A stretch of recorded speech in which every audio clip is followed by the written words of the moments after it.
Draft review. Daddy Plan Part 2. Cincinnati Machinos. Everybody get excited. New season starts now. All right. We're back. Daddy Plan Part 2. Time to review the draft. We've got a pretty wild draft board this season. Everything that was used more than once last season is banned. So 160-something plus Mons that were used last season, not available for this season. I was 11th in the pick order in the Daddy Conference, because we've also expanded the league. So there's 2 16-team conferences. And let's take a look at it.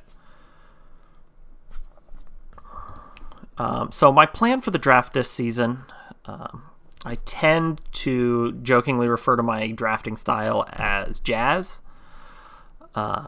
wherein I'm kind of figuring it out as I go along, which is not really what I'm doing, and also a misrepresentation of jazz, which is has very clear rules on what is and isn't allowed and things like that. But it is funny, so I will keep doing it forever. Having said that, I did have an actual plan for the draft, right? And this is kind of how I've looked at drafts in general, but I tried to be more explicit about it this season. Yeah, these first couple of ideas here are sort of gained from my experience drafting Magic the Gathering, which I've done for years and years. I've done tons and tons of drafts of that, and a lot of the basic structural ideas carry over into this. It's not a one-for-one by any means, but there's some broad concepts that are useful. The number one being stay open, right? So keep as many options available for as long a time as possible. Yeah. Read the draft signals, kind of. So that's kind of these next 2 points here. Looking for what other coaches don't seem interested in, and sort of figure out what my spot in the draft wants to draft, right? Wants to take for their picks. Otherwise, my ideas were to kind of prioritize mons that were generally useful rather than niche picks as often as possible, especially given the kind of weird power disparity in the format. Find the synergies where I can, but try not to force them. Have as many big numbers as possible, and post as many good gifts into the draft channel as I can conceivably manage. The team I ended up with is here: Sableye, Hippowdon, Neuvern, Stoutland, Tentacruel, Yuxi, Como-O, Mulga, Blossom, Omastar, and Buldor. I think I, for the most part, managed to execute this plan pretty well. And that last point, post good gifts. These are my gifts. You be the judge. I think I did a pretty good job. And hopefully the team reflects that. So let's go ahead and talk about the mons I chose, kind of why I chose them, what I like about them.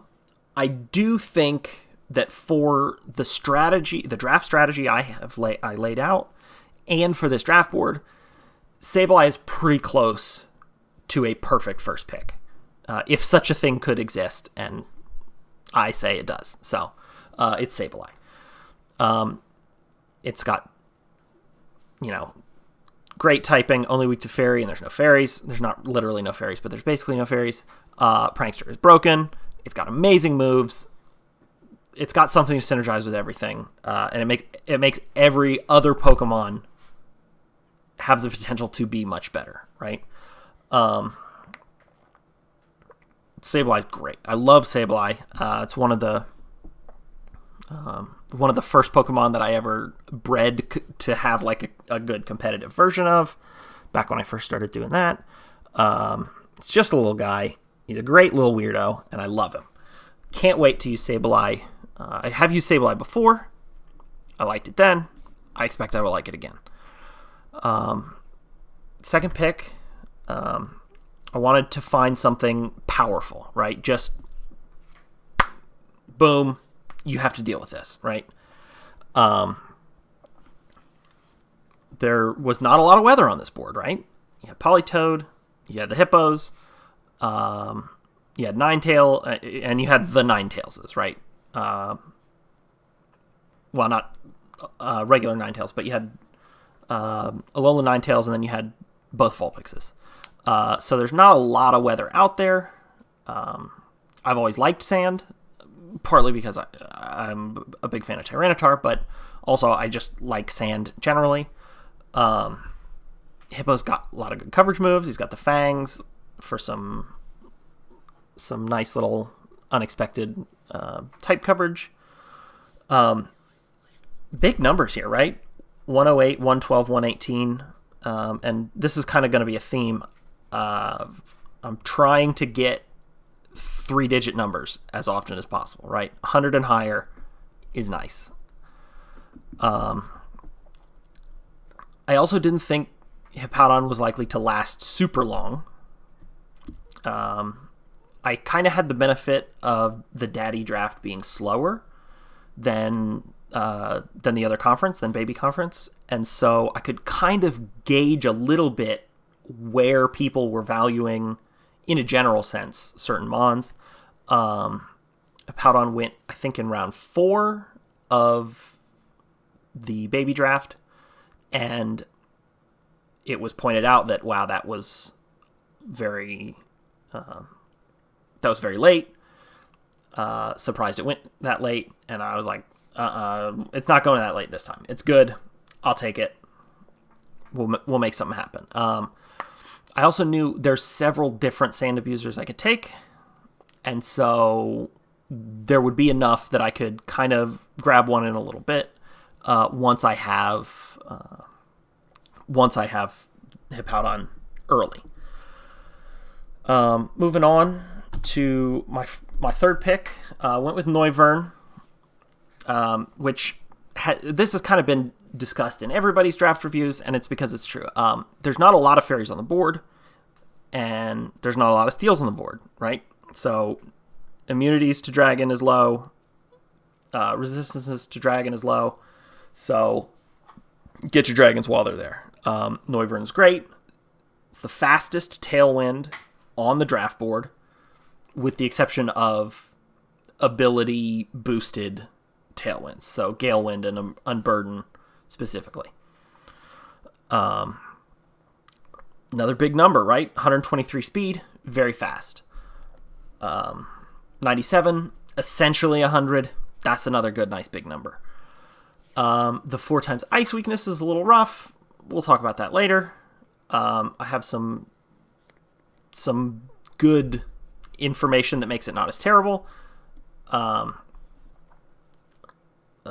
Frisk and Telepathy are both great, and Infiltrator is an ability that it has.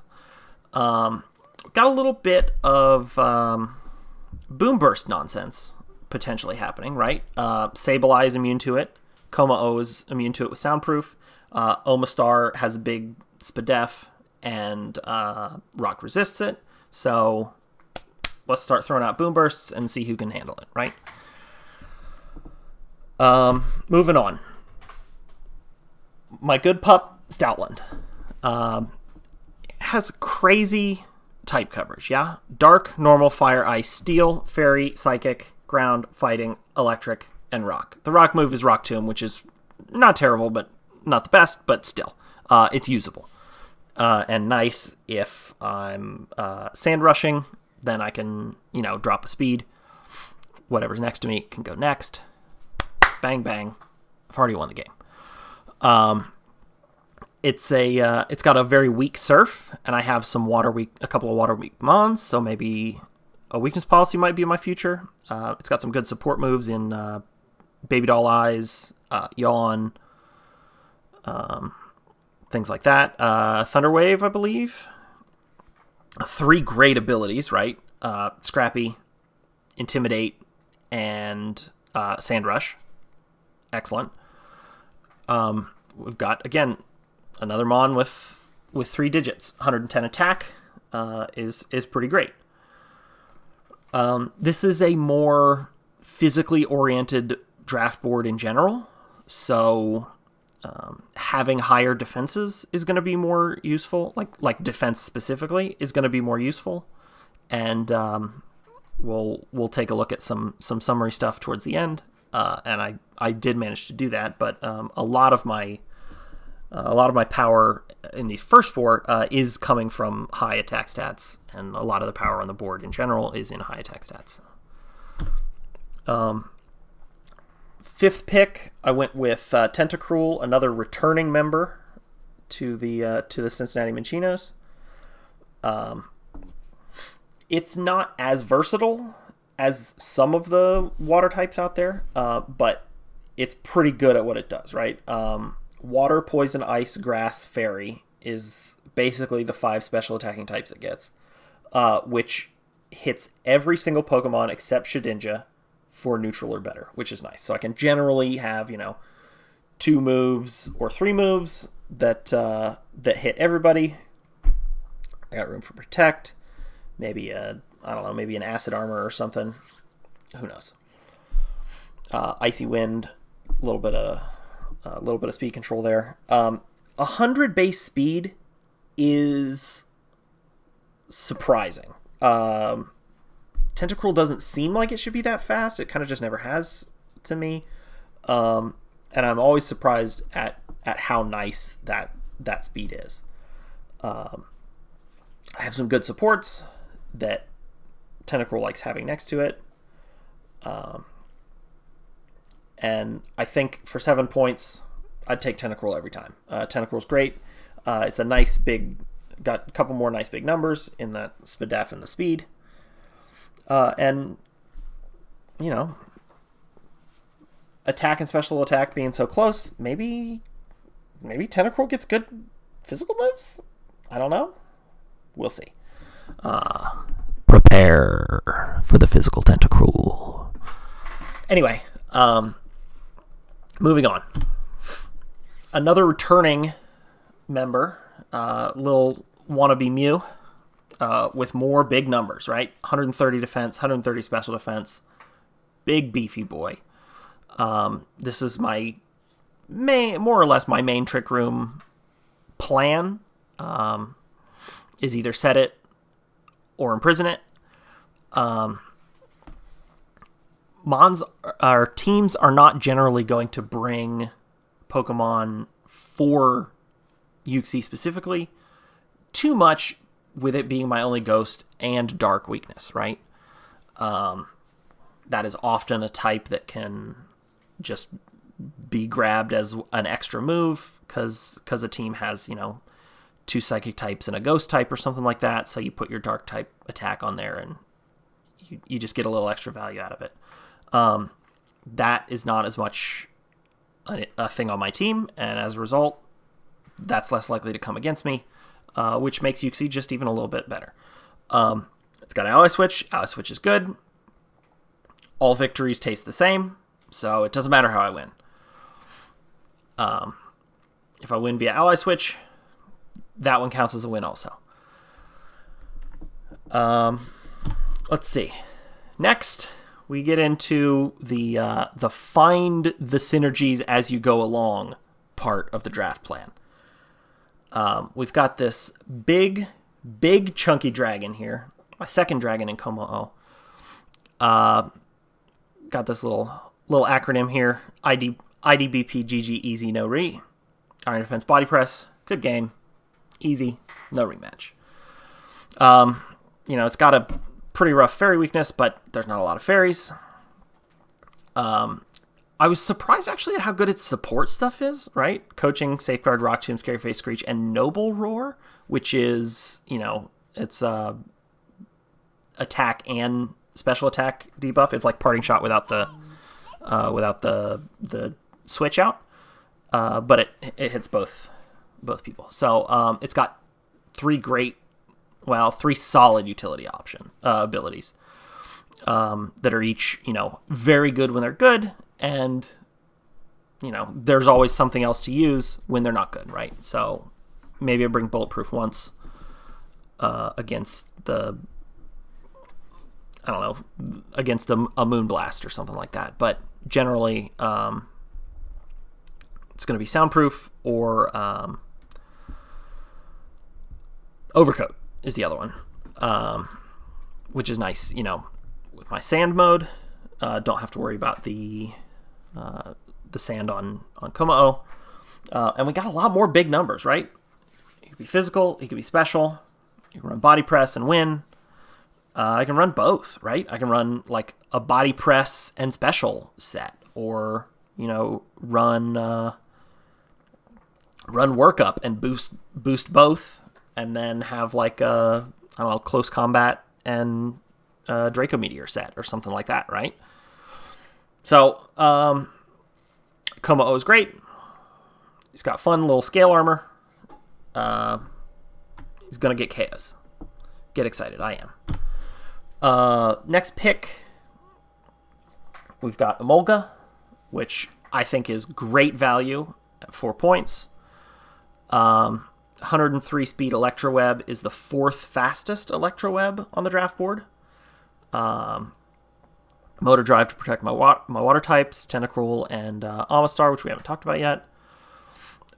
It's got good support moves for its points, right? So it doesn't have Fake Out, it doesn't have Tailwind.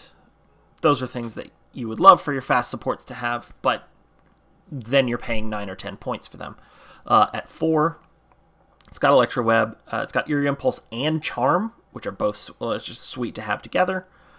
And it's got a clear enough role that it's probably never going to be fighting another Pokemon for the spot. Like, if I need it to do things, it gets a spot on the team. If I don't, I have no problem not bringing it, right?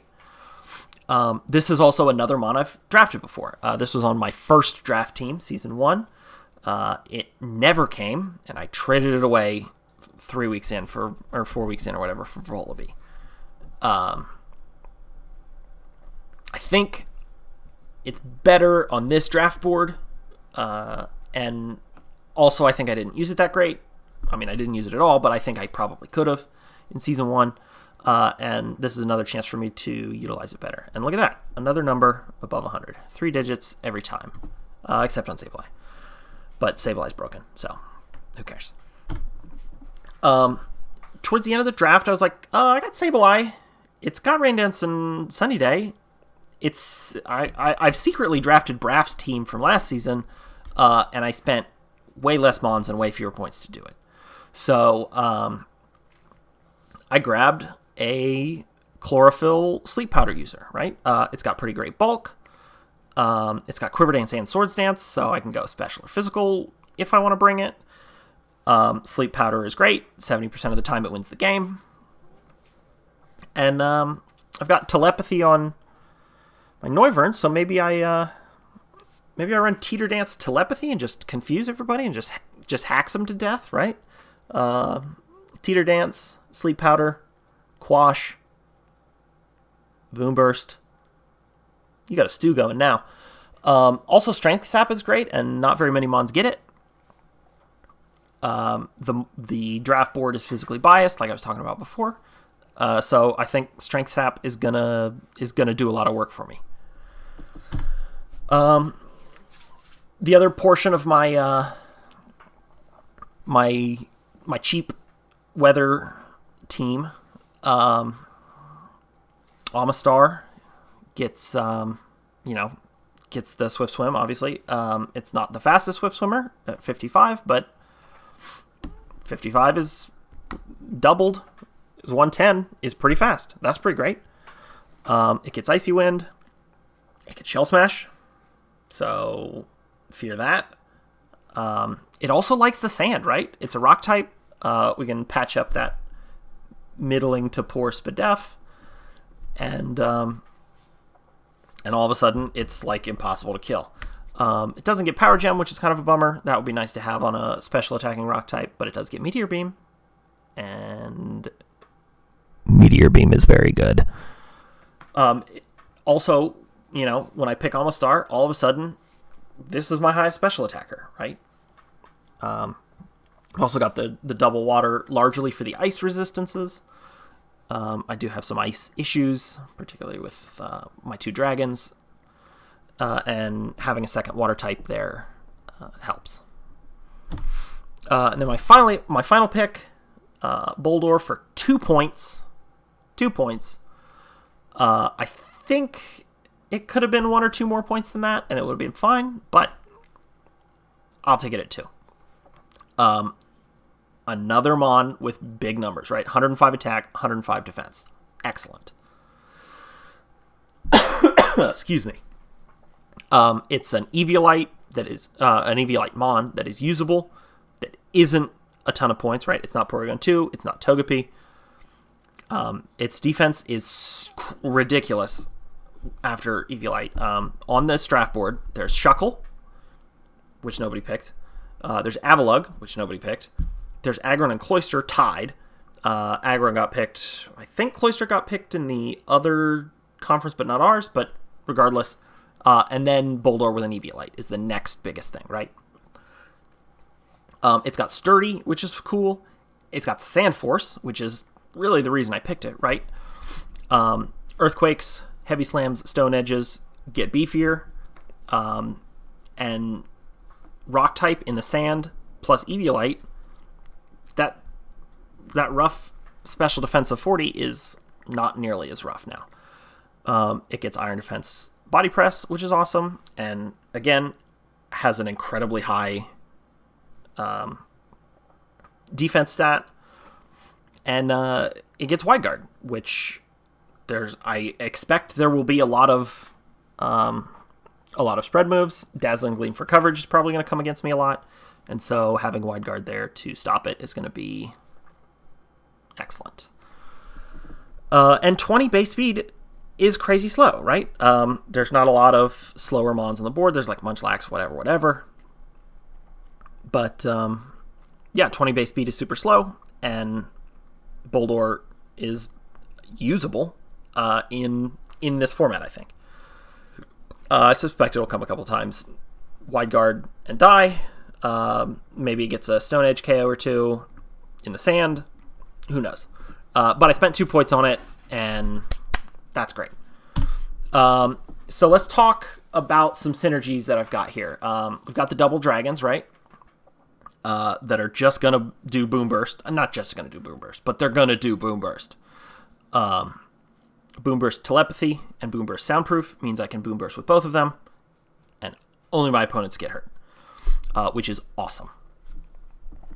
I've also got my my Sand mode, the Desert Special Forces, Hippowdon, Buldor, Amistar, and Stoutland. We can go fast. We can get beefy. We can live forever. We can stall and recover with Slack Off, and hopefully win some games in the desert. We've also got the WCMS Storm Team 3 with Chief Meteorologist Sableye. Set in the different weather types. We talked about it a little bit. We've got Chlorophyll and Swift Swim.